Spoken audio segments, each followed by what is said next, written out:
specific way of a grieving child who has decided that liking anybody new is a betrayal. Cal did not speak for a month. Bess, being 2, attached herself to Marian's skirts within 4 days and was resented for it by both older siblings. And Marian Halloway did the one thing that eventually worked, which was to stand in the kitchen the second week and say, out loud, to a 9-year-old glaring at her from the doorway, "I am not your mother. I'm not going to try to be. And you don't have to call me anything you don't want to. I'm the woman who's going to see you fed and warm. That's all this is." Nan called her for 4 months, but she stopped slamming doors.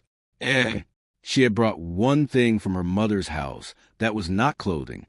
A coffee pot, blue enamel, chipped white along one side, with a lid that had lost its proper fit sometime around 1870 and rattled when the water got going.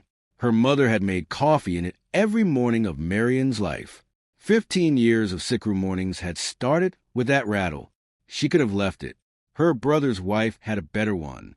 She put it in her trunk instead on top and set it on Isaac Trell's stove the first morning, and it went on the stove every morning after that at 5:15. The lid rattled. That is genuinely all it was. She learned him gradually, the way you learn a house you've moved into, that he paused before answering anything, not slowness, consideration, and she came to like it enormously in a world of men who answered before you'd finished. That much obliged was the largest thing he ever said, about small favors and about her sitting up with a sick child alike, and that she had to learn to hear the sighs in it, that he was frightened of the girl's hair, and would rather have wrestled a bull, and that he never once, in a year, came into the back bedroom's half of the house. Not to knock, not to fetch anything, not by accident. She noticed that in about February and thought about it a good deal more than she let on. He learned her faster, because he was outside 10 hours a day, and the house was the thing he came back to, the fourth stair, the humming, the seed catalog in January, read twice, with a pencil, that she would not have a crooked picture in a room, and would straighten one in another person's house, that she was funny, properly funny, dry as a stick, and had plainly not been allowed to be for 15 years, and that it came out her over the spring like something thawing. And by about March, the coffee, he learned, without ever intending to, the entire vocabulary of that blue pot. The scrape of it going on, the rattle when the water caught, the double clink of the lid when she was in a hurry, the long silence when she stood at the window a minute before pouring. He could tell what kind of morning it was from 100 feet away. He never once mentioned it to her. Cal got the croup in February, and it went bad on the 3rd night. Marian sat up with him 3 nights, running in a chair by the stove with the boy on her chest, doing the things 15 years in the sick room had taught her, and on the 4th morning the fever broke, and Calbero asked for pancakes.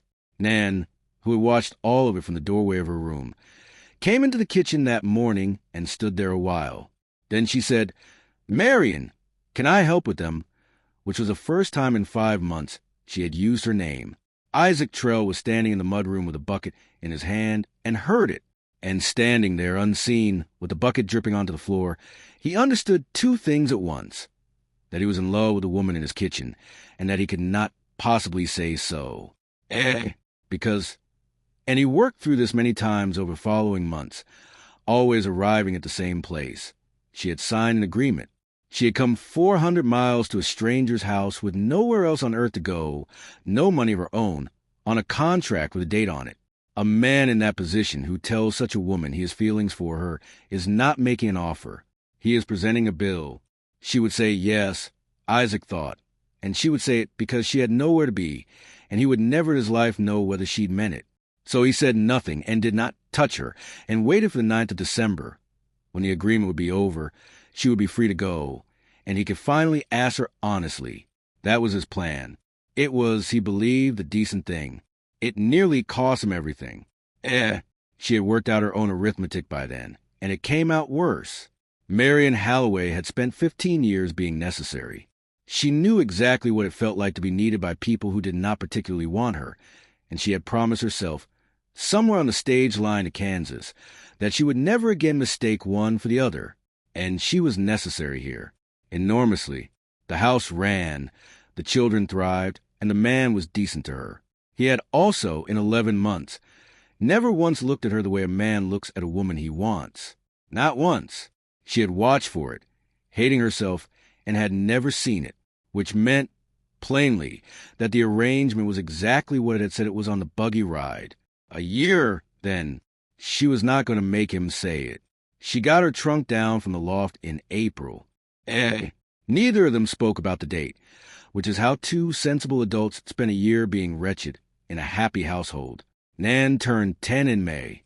Bess learned to say Marian's name and said it approximately 400 times a day. Cal started following Isaac out to barn and asking about the horses. And in November, Isaac rode into Delphi and drew $40 out of the bank. Passage money and a good deal more, because he'd given his word and meant to keep it even if it took the skin off him. The clerk, counting out, made a pleasantry about a man buying his wife a Christmas present. Isaac said something like that, and rode home within his coat, and did not sleep well again for a month. The night before, at supper, nobody said anything at all. And Nan, 10 years old, and the only person at that table with the nerve of a child, looked up from her plate and said, "It's a year tomorrow, isn't it, since you got married?" The fork stopped halfway to Marian Halloway's mouth. "That's right," said Isaac.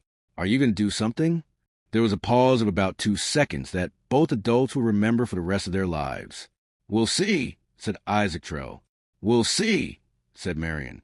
They looked at each other for a moment across a table of children, each seeing exactly what they expected to see, and both of them entirely wrong. They went to bed certain. Isaac was in the barn before light, as always, because there is no morning so bad that the stock will excuse you. He was forking hay when the house woke up, and out across the yard, through 100 feet of black December air, came the sound of the blue pot going onto the stove. He stopped with a fork in his hands, because it was wrong. It went on slow. Then nothing, a long nothing, 30 seconds or more, when there should have been a scrape of the grinder. Then the rattle, but late, and the double clink of the lid, and then a sound he had never once heard in a year of listening. The pot set down hard. Isaac Trell put down the fork and walked across that yard faster than he had walked anywhere in a decade. She was standing at the stove with her back to the door and her shoulders up around her ears, and by the door, packed and strapped and set square on the floor, where he could not fail to see it, was her trunk. She did not turn around. "Coffee's on," she said, in a voice he had never heard her use. "Marian, you needn't say it. I know what day it is. I'd rather you didn't have to say it. I'd rather just—" "Marian." She turned around. Her face was wrecked. Isaac Trell stood in his own kitchen with his hat still on, and said the thing he had spent 11 months not saying. "I've known your coffee by sound since about March." She stared at him. "That pot. I can tell from the barn what kind of morning you're having. Slow, that's a bad night with Bess. Quick with the lid twice, that's a market day. This morning," his voice went, "this morning I heard it, and I knew before I got across the yard." A man doesn't learn a thing like that," he said, "about somebody he means to let go." Marian Halloway put one hand flat on the stove rail. "You never once looked at me," she said. "I was not allowed to look at you." It came out louder than he meant. "You came here with no money and nowhere to go and a paper with a date on it. And if I'd told you in February what I was thinking, you'd have said yes because you had to, and I'd have spent the rest of my life not knowing." He took his hat off, about 11 months late. That's why there was a year, so that today you could go if you wanted, and I could ask you if you didn't. And Marian Halloway, 35 years old, packed, and standing in a kitchen she had run for a year, heard the whole shape of it at once, and put her hands over her face. "I have had," she said, from behind her hands, "1 year of being necessary." She got herself under control. "Mostly. 15 years I was necessary in my mother's house, and when it was done there was no room for me in it. And I have had a year here being necessary again, and I have loved every hour of it, and I did not know how in the world to ask for another one, because a woman who asks is a woman who's got nowhere else, and I would not be that in front of you." She wiped her face with the back of her wrist. "So I got the trunk down in April, and I have been getting up every morning since deciding not to say anything." "April," said Isaac. "April." They stood there in the kitchen a moment, two intelligent adults, contemplating 8 wasted months. "Well," said Isaac Trell, "that was stupid." He asked her properly there, with his hat in his hand and the coffee boiling over, which she pointed out and he ignored. She said yes before he had finished, which she was embarrassed about for years, and he was not. Then came down 20 minutes later, found him, took in the situation with the grim satisfaction of a 10-year-old who has understood the whole business since roughly August, and said, "Can I put the trunk back up then?" She did. She would not let anyone help her. They never had a second wedding. They were already married. There was nothing to fix. What they had instead, that evening, was a supper with a cake Marian had baked 3 days earlier on the theory that the children would need something on the day she left. The children ate it. Nobody left. The blue enamel pot stayed in service another 22 years, and the lid never did fit. Isaac was offered a better one twice and refused both times, once quite rudely. Bess grew up unable to remember a house without that rattle in it. Nan learned to make coffee in it at 12 and complained about the lid her whole life. Cal took it down off the shelf when he got married and had to be talked out of taking it with him.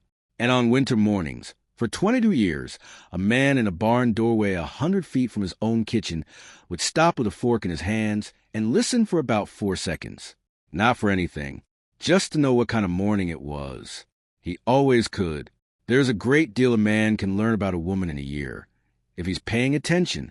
It only took Isaac Trell that long to learn the last thing, which was to say so. There's a great deal a man can learn about a woman in a year, if he is paying attention, that she avoids a forced stare because it complains, and always has, and will step over in the dark without thinking, that she hums when she is worried and does not know she does it, that she reads a seed cataloged the way other people read scripture, slowly, twice, with a pencil, that she cannot abide a crooked picture, or a man apologizing twice for the same thing, and that she takes her coffee in a battered blue enamel pot with a loose lid, and sets on the stove at 5:15, and that a man standing in a barn doorway 100 feet off can tell, purely by the sound of it, exactly how her morning is going. Isaac Trell learned all of that in 1 year. He learned it about a woman he had married 11 minutes after meeting her. They had an agreement, the two of them, made in a buggy on the road home from a courthouse. It was a sensible agreement, and they had both meant every word of it. A year, and at the end of the year, if it did not suit her, she would go anywhere she liked with her passage paid. They shook on it like people closing a sale of hay, and by the time that date came around again, 12 months later, both of them were quietly, privately terrified of it, for exactly opposite reasons, neither of which either one of them would say out loud. The Typhoid came through Delphi, Kansas, in the September of 1884, and it took Isaac Trell's sister Ruth and her husband inside a fortnight of each other. It left 3 children. Nan was 9, Cal was 6. Bess had turned 2 in August and would grow up unable to remember her mother's face, which the older 2 would never quite forgive her for. Isaac took them home to his place 4 miles out, because there was nowhere else, and did his best for 11 weeks, which was not very good. He could feed them. He could not braid hair or answer the questions they asked at 10 o'clock at night, and he had no more idea what to do with a grieving 9-year-old girl than he had with a Chinese newspaper. And then, in November, a letter came from the county. It was not unkind, and it was not negotiable. The orphan court had reviewed the placement of the 3-barrel minors. It was the court's position that 3 children, one of them an infant girl, ought properly to be placed with a settled married household, of which there were 2 in the county willing to take them separately. A hearing was set for the 11th of December. If Mr. Trell wished to be heard on the matter, he might present his circumstances to the court on that date. Isaac Trell read that letter 4 times at his own kitchen table, with 3 children asleep in the next room, 2 of whom would be sent to Abilene and 1 of whom would not. He had 11 days. On the 2nd of December, he put an advertisement in 3 newspapers.